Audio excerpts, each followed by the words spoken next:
أعوذ بالله من الشيطان الرجيم بسم الله الرحمن الرحيم وصلى الله تعالى على محمد وعلى آله وصحبه وسلم. We're going to pick up from page number 481 on the legendary military ideology of the Prophet sallallahu alaihi wasallam. And we have completed thus far, I believe, 44 videos. And we are arriving at 2.3 bulletin, the most famous judges of Amir al-Mu'minin, the commander of the believers, Ali ibn Abi Talib, radiyallahu anhu. Amir al-Mu'minin Ali Abi Talib, radiyallahu anhu, retained some of the judges who had demonstrated their high caliber and had been appointed to that post before his caliphate. And he appointed some other judges and governors, including the following: Shuraih ibn al-Harith, who was in charge of the judiciary in Kufa. Ali radiallahu anhu approved of his post and paid him 500 dirhams every month. Number 2, Abu Musa al-Ash'ari, whom Uthman radiallahu anhu had appointed to the judiciary in Kufa. Ali radiallahu anhu confirmed him in this post, but later dismissed him. Number 3, Ubaidullah ibn Mas'ud, the governor and judge of Yemen. Number 4, Uthman ibn Hanif in Basra. Number 5, Qais ibn Sa'd in Egypt. He had been present at the conquest of Egypt and had a house there. He governed it for Ali, then he was dismissed and replaced by Muhammad ibn Abi Bakrin. Number 6, Amara ibn Shihab in Kufa. Number 7, Qatham ibn al-Abbas in al-Madinah in the 37th year of Hijriya. Makkah and At-Ta'if was still by Qatham ibn al-Abbas. Number 8 is Jada ibn Khubayra al-Makhzumi, then Khulayd ibn Qura al-Yarbu'i in Khurasan. Number 9, Abdullah ibn Abbas, who was Ali radiallahu anhu's governor in Basra. Abu al-Aswad al-Dawwali was in charge of its judiciary, and some interesting verdicts were narrated from him. According to another opinion, Abdullah ibn Abbas appointed Abdurrahman ibn Yazid al-Hudani to be in charge of the judiciary in Basra. He was the brother of al-Muhallab ibn Abi Sufra, through his mother, he remained as the judge during the Khalifa of Ali ibn Abi Talib and the time when Muawiyah was in charge until Ziyad came and dismissed him. Abu Ubaidah said Ibn Abbas used to issue fatwas to the people and judge between them. Whenever Ibn Abbas left Basra, he would appoint Abu al-Aswad to be in charge, and he was the mufti, as the judge was known at the time. It remained like that until Ali radiallahu anhu was martyred in the 40th year of the Hijriya, after Hijriya, when Amir al-Mu'minin Ali ibn Abi Talib radiallahu anhu left Medina and went to Basra. He appointed Abdullah ibn Abbas to be in charge of the city of al-Madinah.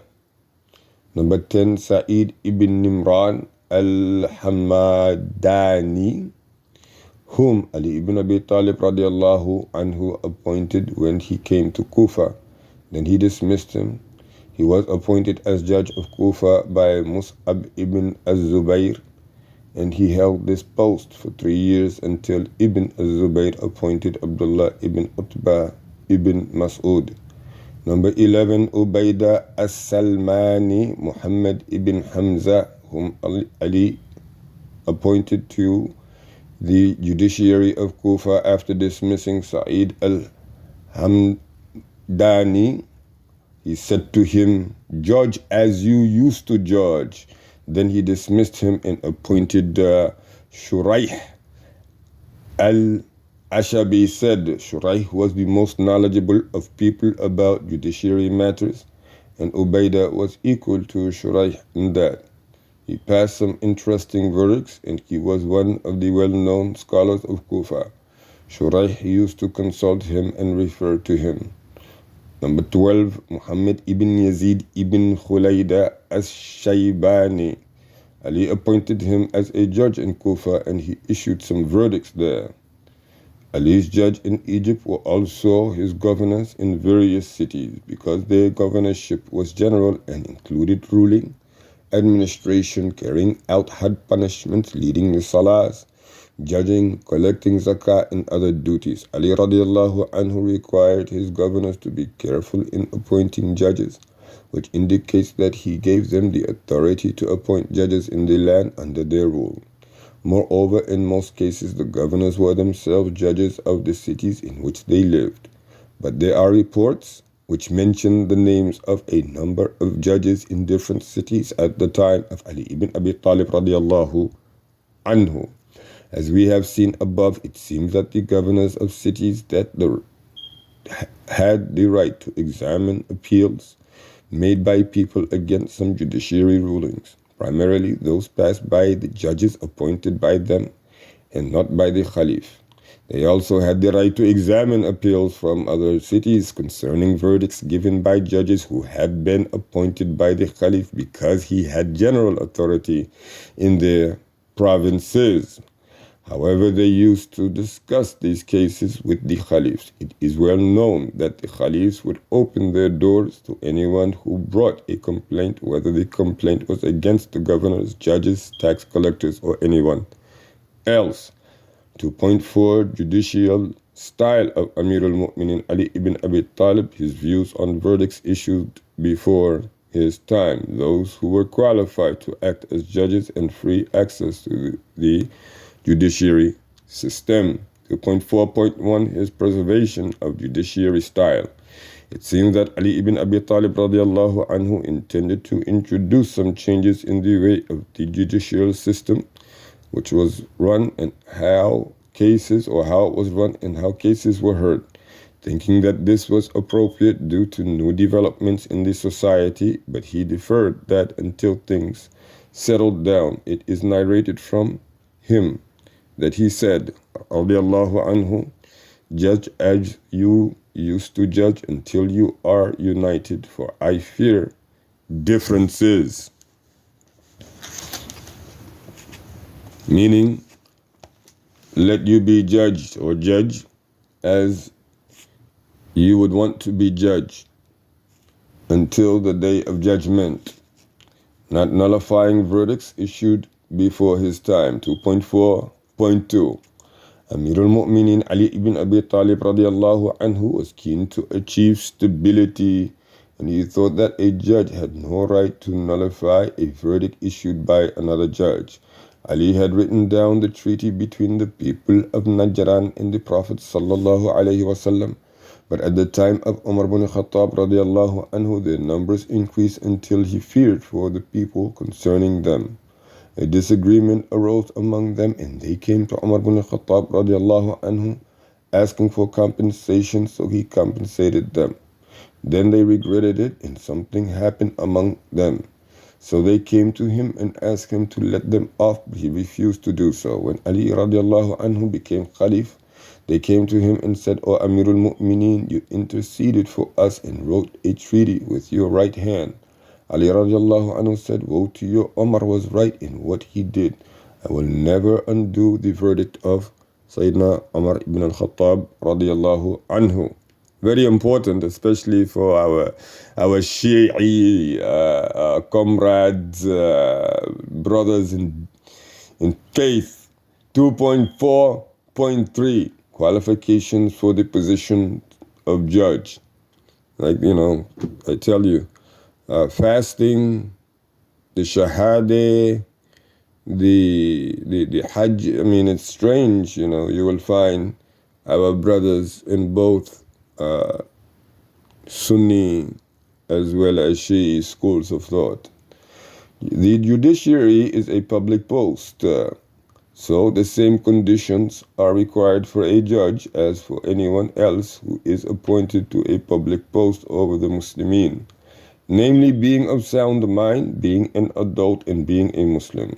In the case of the judge, it is stipulated that he should have no interest in what people possess.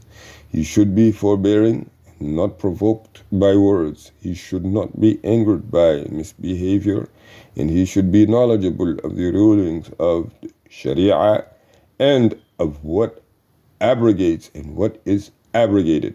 Ali ibn Abi Talib radiallahu anhu said to a judge, "Do you know what abrogates and what is abrogated?" He said, "No." He said, "You are doomed and cause others to be doomed." Ali asked him about that because knowledge thereof was not an easy matter at that time.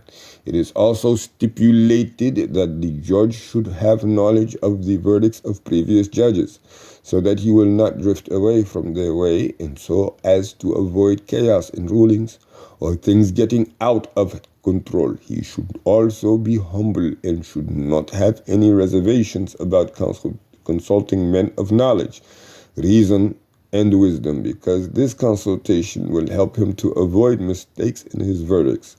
He should be courageous in adhering to the truth, so that he will not delay giving his verdict, even if he angers the people in authority. All of that is summed up in the words of Ali ibn Abi Talib radiallahu anhu, who says, and I quote, "The judge cannot be a judge unless he has 5 qualities: lack of interest in material gain, a forbearing nature, knowledge of what came before him, willingness to consult people of knowledge and wisdom, and not fearing the blame of anyone for the sake of Allah Jalla Jalaluhu." Inshallah, we're going to stop it here on page number 485. Subhanakallahumma wa bihamdik wa tabarak asm rabbik wa la ilaha ghayruk wa la hawla wa la quwwata illa billahi al-ali al-azim. Subhana rabbika rabbil izzati amma yasifun wa salamun ala al-mursalin walhamdulillahi rabbil alamin.